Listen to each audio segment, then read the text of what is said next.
Can a military victory hide war crimes? In 1991, Operation Desert Storm was launched by a coalition led by the United States to expel Saddam Hussein from Kuwait. In just 6 weeks, the coalition used devastating air power, destroying the Iraqi regime. However, while the operation was celebrated as a success, the human consequences remained in the shadows. Thousands of innocent civilians and Iraqi soldiers trapped during the retreat paid the price of a war they never chose. The official history has silenced the horrors that occurred in the desert, leaving many unanswered questions.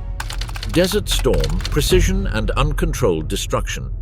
Operation Desert Storm, which began on January 17, 1991, was presented as one of the first major confrontations of the modern era in which military technology would play a crucial role. Led by the United States and supported by an international coalition, the offensive against Iraqi forces after Saddam Hussein's invasion of Kuwait was announced to the world as a clean conflict, where the precision of airstrikes and advanced technology would minimize civilian casualties and limit destruction to strictly military targets.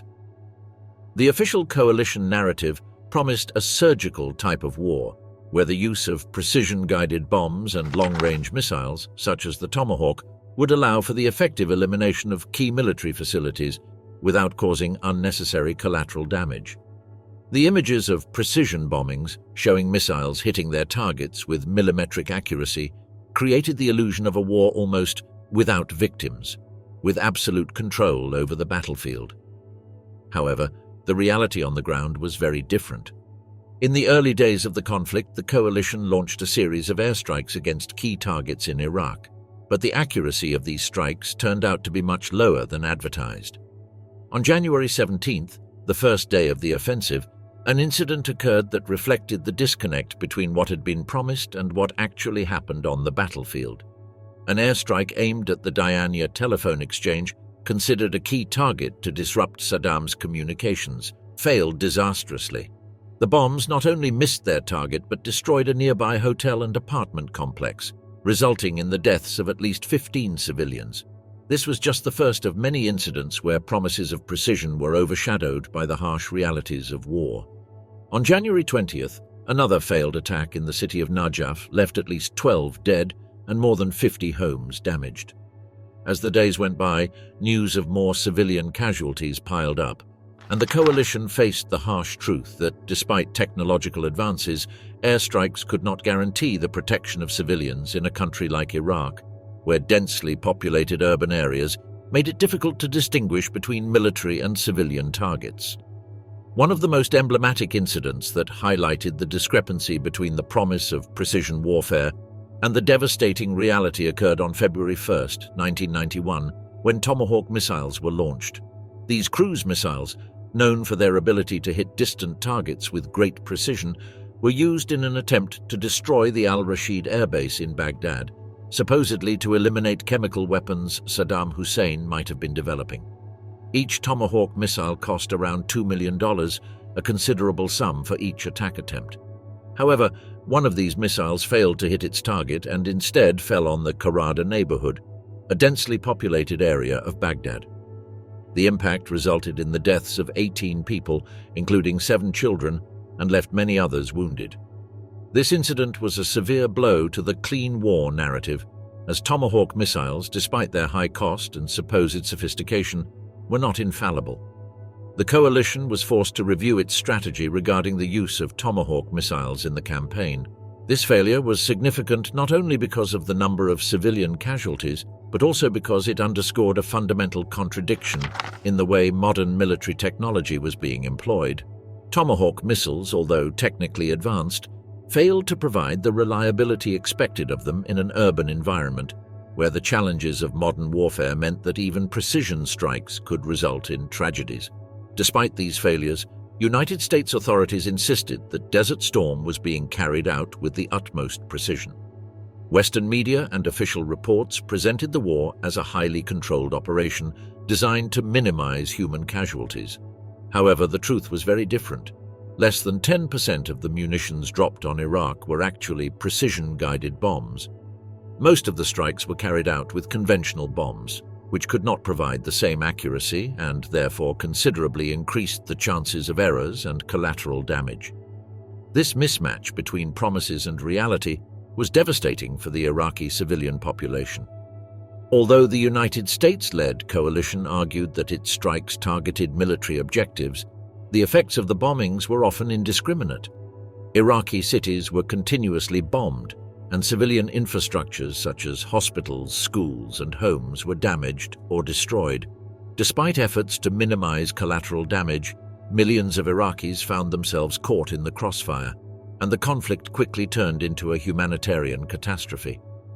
What began as an operation aimed at eliminating Saddam Hussein and his regime with minimal human cost quickly transformed into a scene of horror for millions of Iraqis. Voluntary destruction, collateral damage, and the collapse of Iraq. As Operation Desert Storm progressed in 1991, the promises of a modern, precise, and clean war began to crumble under the weight of collateral damage. US and coalition authorities assured that new military technologies, such as laser-guided bombs, would enable a war with no civilian casualties. However, the facts on the ground proved otherwise.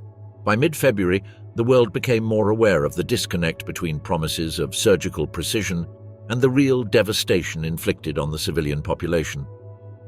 On February 13, 1991, a British attack on the Fua Highway would be a clear example of how promises of modern warfare collided with the harsh reality. 4 Tornado aircraft from the Royal Air Force, RAF, were sent with the mission to destroy a strategic bridge in the region. The laser-guided bombs were supposed to hit their target directly but failed. Instead of landing on the military structure, the bombs fell on a nearby busy market, flattening buildings and causing the deaths of dozens of civilians. Images of the destruction, captured by international media, showed victims' bodies trapped in the rubble. However, the most alarming aspect was the initial response from the authorities. Both the British and US military denied having carried out the attack for 2 days. When they finally admitted it, they minimized the casualties and refused to conduct a proper investigation, which only increased global outrage. What happened in Fua was not an isolated case. On the same day, a US attack in Baghdad proved even more devastating. In the early hours of February 13th, US intelligence identified what they believed to be an Iraqi command center in the Al-Amaria neighborhood. The target was a fortified bunker, supposedly used by Saddam Hussein's forces to coordinate their operations. 2 F-117 Nighthawk aircraft, known for their ability to penetrate air defenses, dropped laser-guided bombs on the target.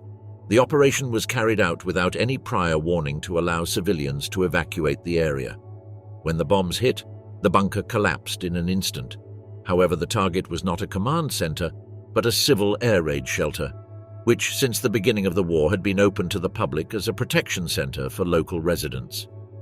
The shelter had been a place of escape for Baghdad residents, who during the day went to work or school, but came there at night with their families to avoid aerial bombings. It had become a community center, with basic amenities like running water, electricity, and even a television and VCR, so children could watch movies. However, on the morning of February 13th, tragedy struck when US bombs fell on the shelter. Almost everyone present died instantly. On the upper floor of the bunker, the explosion was so intense that the bodies were incinerated. The few survivors who were on the lower floor suffered severe burns and injuries. One of the survivors, who lost his family in the explosion, described how he tried to find his mother in the rubble but only found human remains. Rescuers worked for hours to recover the victims from the smoldering ruins, but the conditions were so extreme that the firemen couldn't use water to extinguish the flames, as the steam generated by the heat was deadly. Despite the magnitude of the tragedy, US authorities initially defended the attack, arguing that the bunker was a military target. As it became clear that the shelter was, in fact, a civilian facility, the US government tried to deflect responsibility by accusing Saddam Hussein's regime of using civilians as human shields. Independent investigations found no evidence that the bunker had been a military command center, but the deaths were ultimately labeled as an unintended consequence of war. This justification became a recurring pattern throughout the conflict, where civilian casualties were minimized or ignored in the name of strategic objectives. Meanwhile, coalition forces continued their efforts to destroy Iraq's infrastructure, with particular focus on the country's electrical grid. From the first day of Desert Storm, January 18, 1991, airstrikes began destroying power stations, transformers, and key generators.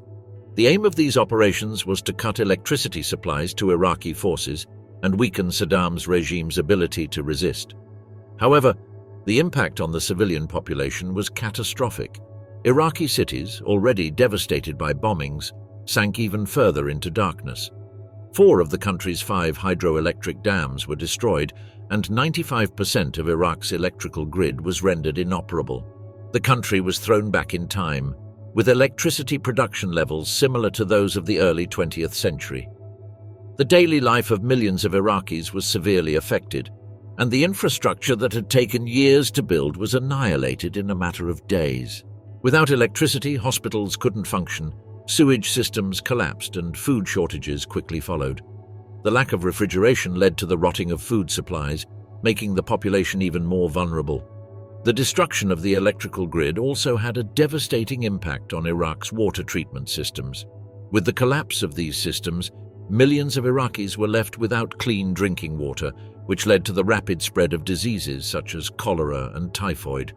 It was not just the destruction of military objectives that impacted the Iraqi civilian population during the war, but the widespread collapse of civilian infrastructure that was meant to ensure the basic survival of the population. The destruction of hospitals, schools, and public utilities was not an unfortunate side effect, but an integral part of the strategy used by the US and coalition forces to weaken Saddam Hussein's regime. Impact on basic services, the destruction of daily life in Iraq. The war, in its devastating course, had an impact far beyond the battlefield. While the coalition forces destroyed military and strategic infrastructures, the Iraqi civilians bore the heaviest burden of the conflict. The massive destruction of the country's basic infrastructure left millions of people without access to essential services such as drinking water, healthcare, and food, leading to a humanitarian crisis of alarming proportions. One of the most immediate and devastating impacts of the bombings was the destruction of drinking water and sewage treatment systems. In Iraq, water purification and distribution largely depended on the electrical grid, and when these systems were bombed, the water supply was severely affected. Before the conflict, access to running water was almost universal in cities, with a 100% coverage rate, while in rural areas only 54% of households had access to water. However, by March 1991, the water distribution system in Baghdad was operating at only 5% of its pre-war capacity. The sewage treatment plants were practically shut down, leading to an unprecedented public health crisis. Untreated sewage spilled into the streets and seeped into homes, causing outbreaks of communicable diseases. Water purification worsened further with the destruction of chemical plants in Iraq. These plants produced essential compounds such as aluminum sulfate and chlorine, which were crucial for water treatment. According to a report from the World Health Organization, WHO, the bombings destroyed these facilities, leaving Iraq without the chemicals needed to ensure potable water for its population. Although the United States justified the attacks by claiming these chemicals could have been used for Iraq's chemical weapons program, the consequences for the civilian population were devastating. Food also became a critical concern during the war. Iraq relied heavily on imports to meet its food needs.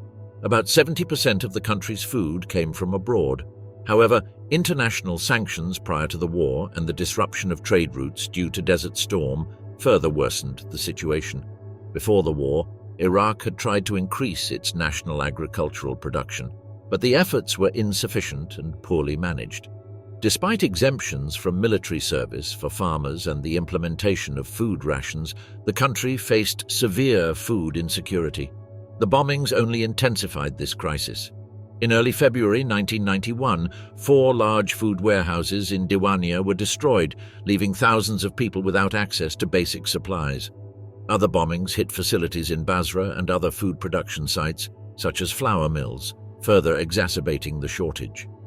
One of the most controversial destructions was the attack on a plant outside of Baghdad on January 21, 1991. While the US government claimed the facility was a chemical weapons plant, Iraqis insisted it was a baby formula production plant. The destruction of this plant, which represented a crucial part of the country's food industry, sparked an international outcry. According to UN estimates, the damage to food production and reserves was close to $500 million. Iraq's healthcare system was another sector deeply affected by the war. The loss of electricity, the collapse of the drinking water supply, and the shortage of medical resources led to a total collapse of the healthcare system. The conditions in hospitals were deplorable. Many health centers could not operate at more than 5% or 10% of their usual capacity. War wounds, food shortages, lack of drinking water, and diseases arising from these conditions combined to create a humanitarian crisis. Doctors Without Borders reported that most of the country's hospitals lacked sufficient medications and medical equipment to treat the thousands of wounded arriving daily. Health professionals worked under extreme conditions, with few resources and no basic infrastructure to care for the population. The combination of infectious diseases and the lack of adequate medical care caused additional mortality among the civilian population, who were already suffering from the effects of the bombings. Attacks on hospitals, the human cost of the war in Iraq. The invasion of Iraq during Desert Storm not only left marks on the country's infrastructure, but also had devastating consequences for civilians, especially children, and the healthcare system. The war was not limited to military confrontations. It also became an unrelenting struggle for the survival of the Iraqi population, which faced a collapse in basic services and direct attacks on medical facilities. One of the most immediate and devastating impacts was the attack on hospitals and health centers throughout Iraq. Amidst the violence and chaos, hospitals became one of the most vulnerable targets, with direct bombings destroying many of them, and with that, the possibility of medical care for millions of Iraqis. A brutal example of this occurred in the city of Al-Zuar, where an airstrike destroyed the only hospital in the city, leaving over 150,000 people without access to basic medical services. This attack is just one of many that severely affected the ability of hospitals to treat the wounded, especially in a context where resources were limited and the medical infrastructure had already been weakened by years of sanctions. In addition to direct bombings, emergency teams were also attacked, further hindering the response capacity to the victims. The so-called secondary attacks, which occurred when initial bombings were followed by more attacks while doctors were trying to treat the wounded, took the lives of many healthcare workers, leaving even more people helpless. The most vulnerable population during this period of devastation were children, especially those under 5. Approximately 20% of the Iraqi population was made up of children, and many of these children were not only affected by the direct effects of the bombings, but also by malnutrition, diseases, and infections, which spread quickly due to the shortage of medical resources and destroyed infrastructure. Al-Qadiyah Hospital in Baghdad became one of the places where the consequences of this crisis were most evident. It reported an average of 20 child deaths daily due to infections that, in normal times, could have been treated with antibiotics. However, due to the shortage of medicines and the incapacitation of much of the healthcare system, these children did not receive the necessary treatment, leading to a high number of preventable deaths. Maternity hospitals were particularly hard hit, with a 100% mortality rate for premature births, as the lack of electricity and the collapse of heating and refrigeration systems made it impossible to maintain incubators. Mothers not only had to face the painful loss of their children, but also the collapse of a healthcare system that had been unable to protect the most vulnerable generations of the country. As the population tried to escape the horrors of the war, the Amman Highway, the main evacuation route connecting Baghdad to Jordan, became a deadly trap. This 915-kilometer route was taken by tens of thousands of Iraqis fleeing the violence, but along its course the evacuee convoys were indiscriminately attacked. During the first week of the war, at least 14 people were killed while traveling along this route. What made these attacks even crueler was the random and unexplained nature of the targets, which led many victims to wonder why they were being attacked. Buses became easy targets due to their slowness and visibility, putting drivers and passengers in constant danger. One of the most tragic incidents occurred on February 13th, when a bus carrying mainly Sudanese evacuees was hit by a bombing, leaving around 30 dead. This attack was a display of the brutality of the war, where people who were already fleeing the conflict became victims of airstrikes. Over time, the situation became even more dangerous. Bus drivers, aware of the danger, began traveling only at night, often doing so without headlights to avoid being detected by fighter planes. However, the constant threat of airstrikes never disappeared.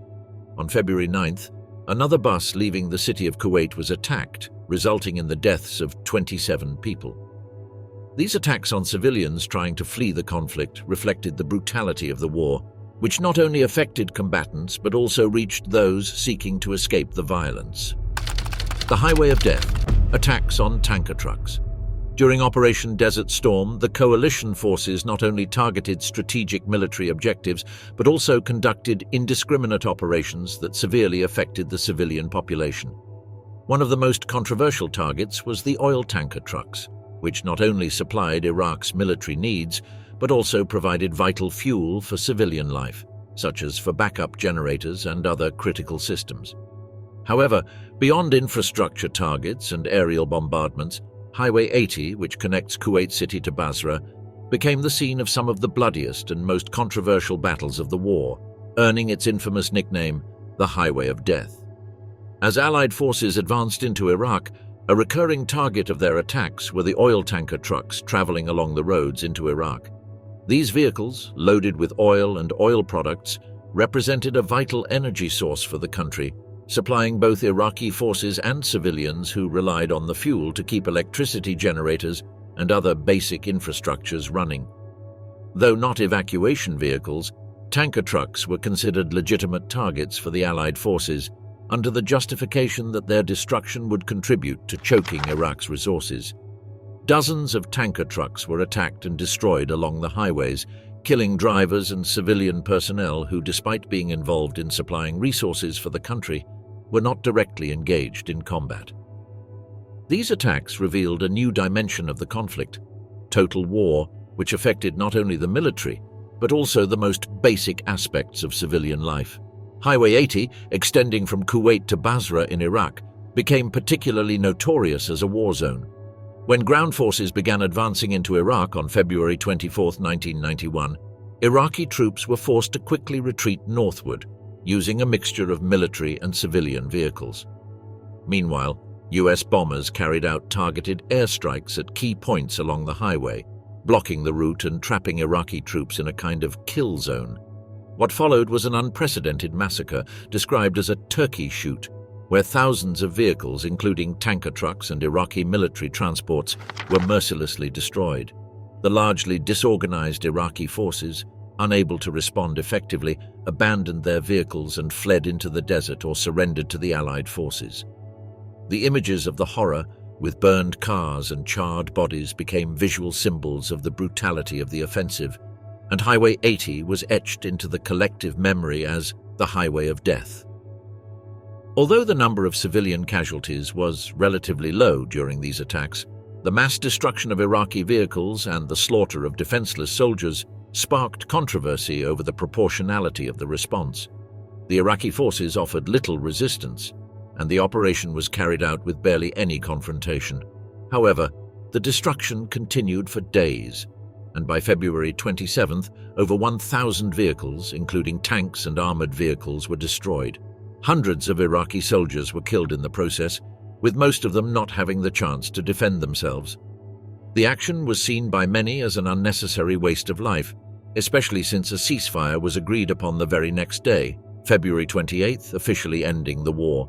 However, violence did not cease with the ceasefire.